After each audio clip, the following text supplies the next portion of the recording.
बिस्मिल्लाहिर्रहमानिर्रहीम। अस्सलाम वालेकुम। आज हम बनाएंगे जवार की रोटी। आप इसे पिसवाते हुए इसमें अपने हस्बे ज़रूरत जवार, बाजरा, मकई, चने का आटा या फिर अलसी के बीज भी शामिल करवा सकते हैं। तमाम ही चीज़ें बहुत ही सेहत बख्श हैं। और अगर आप सिर्फ जवार के आटे की रोटी बनाना चाहें तो सिर्फ जवार पिसवा लीजिए। थोड़ा सा बीच में आप देसी गंदम ज़रूर मिक्स करवा लीजिएगा। आधा कप यहाँ पर पैन में मैंने गर्म पानी डाला है और साथ ही मैं शामिल कर दूँगी 1 कप आटा। आपने जितना भी आटा गूंदना है, आटे से आधी मिकदार में आप पानी को उबाल देंगे और उबले हुए पानी में आटे को स्पैचुला की मदद से हम मिक्स कर रहे हैं क्योंकि पानी बहुत ज़्यादा गर्म है। स्टोव मैंने ऑफ़ कर दिया है। मज़ीद पानी की अगर ज़रूरत पड़े तो गर्म ही पानी हम डालेंगे और पहले इसे स्पैचुला की मदद से अच्छी तरह से मिक्स करने के बाद इसके ऊपर थोड़ा सा कुकिंग ऑयल डालेंगे। आप अगर अपने लिए बना रहे हैं तो आप इस पर देसी घी डाल सकते हैं या फिर सरसों का तेल आप इसके ऊपर इस्तेमाल कीजिए। सरसों के तेल से कुकिंग ऑयल बनाने का तरीका भी हम आपको बता चुके हैं। जब ये आटा ठंडा हो जाए तो आपने अपने हाथ पर कुकिंग ऑयल डालना है या देसी घी या सरसों का तेल, जो भी आप इस्तेमाल कर रहे हैं। और अब मज़ीद खुश्क आटा आपने बिल्कुल भी इस्तेमाल नहीं करना। आटे को हमने निकाल लेना है शेल्फ़ पर या फिर किसी खुली परात में आप इसको निकाल सकते हैं, स्टील की या फिर मिट्टी की। ये आटा बहुत ही सॉफ्ट सा आपको लगेगा, लेकिन आपने इसे मज़ीद आटा डालकर सख्त नहीं करना, बल्कि आपने इसे 10 मिनट के बाद मज़ीद 10 मिनट इस तरीके से गूंदना है। आप गौर से देखिए कि मैं किस तरीके से इस आटे को गूंद रही हूँ। हथेली की मदद से आटे को इकट्ठा करते हुए इस तरह से आपने मसलना है। आपको मतलूबा रिज़ल्ट मिलेगा। आप इसको 8 से 10 मिनट टाइम देखकर मुसलसल गूंदिए। आटा बहुत ही सॉफ्ट हो जाएगा। देखिए आटा बिल्कुल सॉफ्ट हो चुका है और अब इसे मैं किसी बर्तन में निकाल लूँगी। किसी भी बर्तन में डालने के बाद आप ऊपर से हल्का सा घी का हाथ लगा दीजिए और इसे फ्रिज में रख दीजिए 1 से 1.5 घंटे के लिए। उसके बाद हम इसकी रोटी तैयार करेंगे। अगर आटा अच्छा गूंदा होगा तो रोटी भी हमारी बहुत ही बेहतरीन बनेगी। रोटी का तरीका कमोबेश वही होगा जो हमने आपको गंदम की रोटी पकाते हुए सिखाया था, बस आटा आपका बेहतरीन तैयार होना चाहिए। इसकी रोटी कमज़ोरी और नकाहत दूर करती है। डिप्रेशन, हाथ पाँव का सुन्न होना, सांस फूलना, बढ़ता हुआ कोलेस्ट्रॉल की अगर आपको शिकायत है तो उसे भी ये रोटी आपकी कंट्रोल करेगी। यूरिक एसिड के मसले में भी बहुत मुफीद है। प्रोटीन, आयरन और कैल्शियम का ख़जाना है। वज़न आपका तेज़ी से कम होगा अगर आप बाकायदगी से इस रोटी का इस्तेमाल करें। इस साइज़ का हम पेड़ा लेंगे, बहुत बड़ा पेड़ा आपने नहीं लेना। और उसको आटे में इस तरह से बस हम प्रेस करेंगे। ज़्यादा खुश्क आटा आपने नहीं लगाना। आप देख रहे हैं कि मैंने बिल्कुल हल्का सा इसे आटे में रोल किया है। और अब आप दोनों अंगूठों की मदद से इस तरह से पहले इसके किनारों को पतला कर दीजिए। तवे को गर्म होने के लिए मैंने रख दिया है।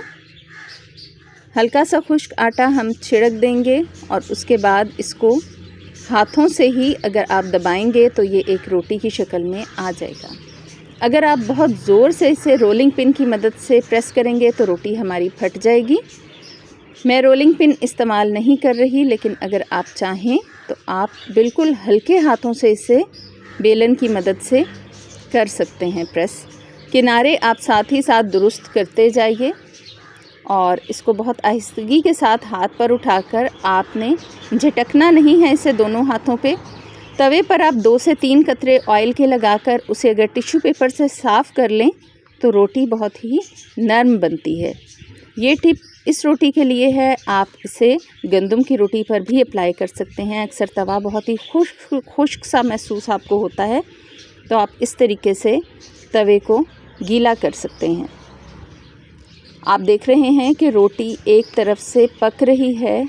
इसको हम आहिस्ता आहिस्ता चिमटे की मदद से चिपकने नहीं देंगे तवे के साथ। अगर आप नॉन स्टिक पैन इस्तेमाल कर रहे हैं तो वो भी ठीक है, लेकिन चूँकि गंदम की रोटी पकाते हुए आपको मैंने बताया था कि लोहे का जो मोटा तवा है वो ही बेहतरीन रहता है रोटी बनाने के लिए, चाहे आप कोई भी रोटी बना रहे हों, और सेहत के लिए भी बहुत ही मुफीद है ये।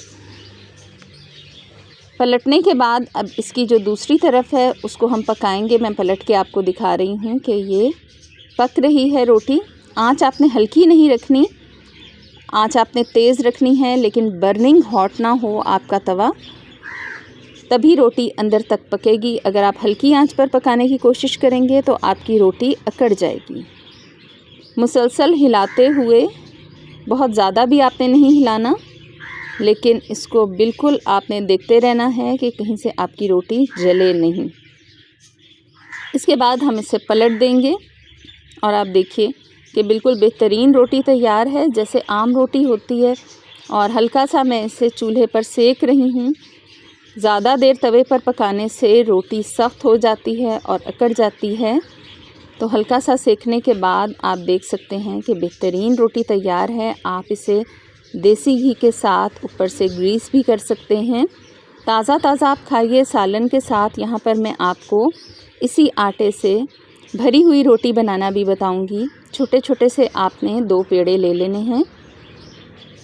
चूँकि ये रोटी हम अपने सेहत के मसाइल के हल के लिए बना रहे हैं, तो आप इसमें फ़िलिंग अपनी मर्ज़ी से कर सकते हैं, जो भी आपको डॉक्टर ने इजाज़त दी हुई है। आप इसमें मेथी की फ़िलिंग कीजिए। मेथी बेहतरीन है। जिस तरह से हमने मसाला पराठे में फ़िलिंग की थी, मेथी और मसालों के साथ आप वो फ़िलिंग भी कर सकते हैं। मैं इसमें आलू की फ़िलिंग कर रही हूँ। आप इसमें कीमे की फ़िलिंग भी कर सकते हैं। कोई भी फ़िलिंग आप बीच में रखिए और दूसरा पेड़ा ऊपर से इस तरह से रखने के बाद इसको हाथों के साथ ही आप प्रेस करेंगे तो ये बिल्कुल रोटी की शक्ल इख्तियार कर लेगा। इस आटे का टेक्सचर थोड़ा सा डिफरेंट होता है। 1 से 2 बार बनाने के बाद आपको इसे हैंडल करना कोई भी मुश्किल काम नहीं रहेगा।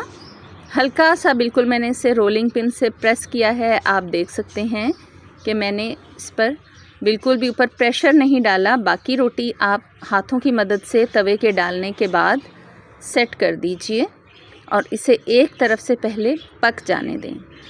आंच आपने दरमियानी रखनी है और किनारे रोटी के आप बिल्कुल हाथों के साथ सेट कर दीजिए। आप इस रोटी को दही के साथ खा सकते हैं। आप इसको पराठे के तौर पर भी दूध या चाय के साथ इस्तेमाल कर सकते हैं। देसी घी या फिर सरसों के तेल में, मैं यहाँ पर सरसों का तेल इस्तेमाल कर रही हूँ, जो कि सेहत के लिए बहुत ही बेहतरीन है। ख़ास करके जब आप कुछ सेहत के मसाइल का शिकार हों तो सरसों के तेल से कुकिंग ऑयल बनाने का तरीका, कनोला ऑयल से कुकिंग ऑयल बनाने का तरीका आप चैनल पर देख सकते हैं। रेसिपी पसंद आई हो तो प्लीज़ चैनल को लाइक, शेयर एंड सब्सक्राइब ज़रूर कीजिएगा।